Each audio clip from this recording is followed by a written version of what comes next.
Hello students, today we solve this question. The question is, so ABC and BDE are two similar equilateral triangles such that D is the midpoint of BC. Find the ratio of the areas of triangle ABC and BDE. So students, हमें क्या find करना है?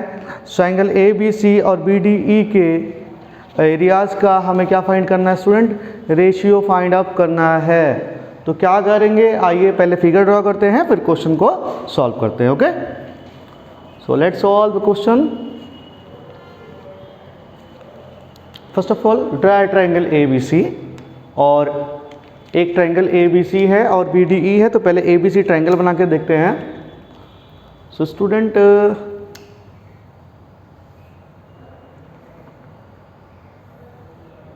ये हमारा triangle ABC हो जाएगा।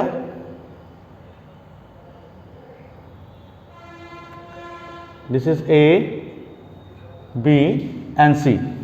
These are the vertices of triangle ABC and the question says D is the midpoint of BC. D क्या है? मिड पॉइंट है BC का। D मिड पॉइंट हो गया।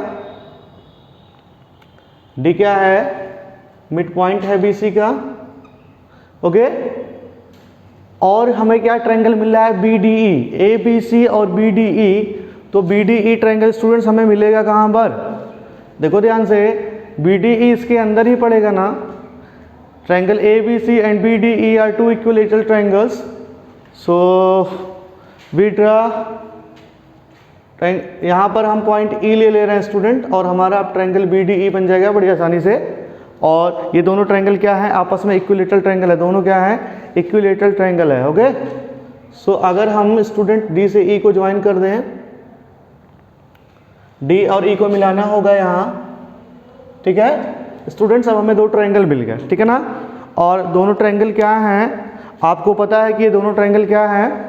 ये दोनों ट्रायंगल स्टूडेंट्स क्या है? इक्विलेटरल ट्रायंगल है। तो each corresponding each sides are equal.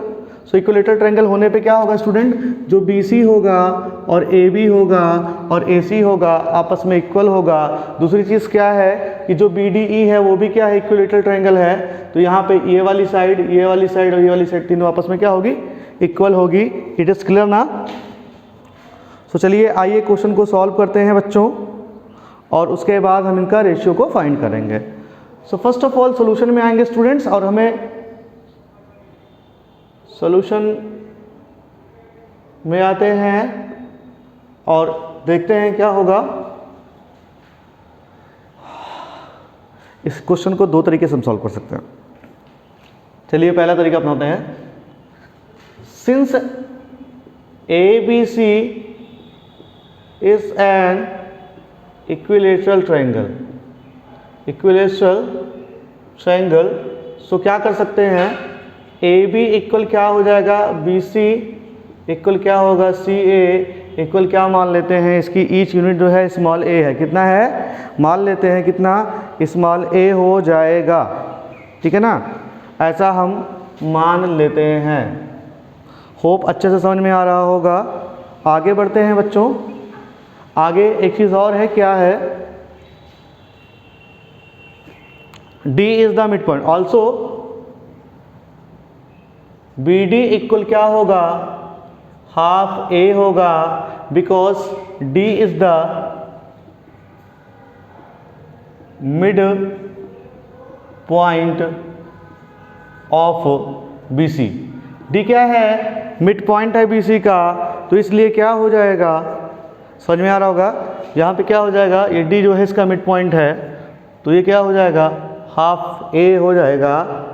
Hope समझ में आ रहा होगा। हमें इनके एरियाज़ का क्या निकालना है? रेशियो निकालना है ना।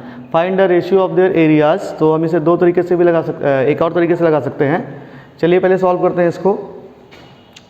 नाउ हमने एक थ्योरम पढ़ा है स्टूडेंट, आपको याद होगा, इसके पहले वीडियोस में आपको बताया गया है that the ratio of the areas of two similar triangles, the ratio of the areas of two similar triangles is equal to the square of their corresponding side, is equal to the square of their corresponding sides.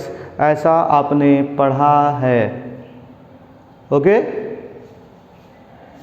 So student यहाँ हम इस question को जब solve करेंगे तो दोनों equilateral triangle है तो सिमिलर होगा ही। आगे करते हैं। नाउ स्टूडेंट्स क्या लिख सकते हैं, triangle ABC is similar to triangle BDE because both the triangle are equilateral triangle है।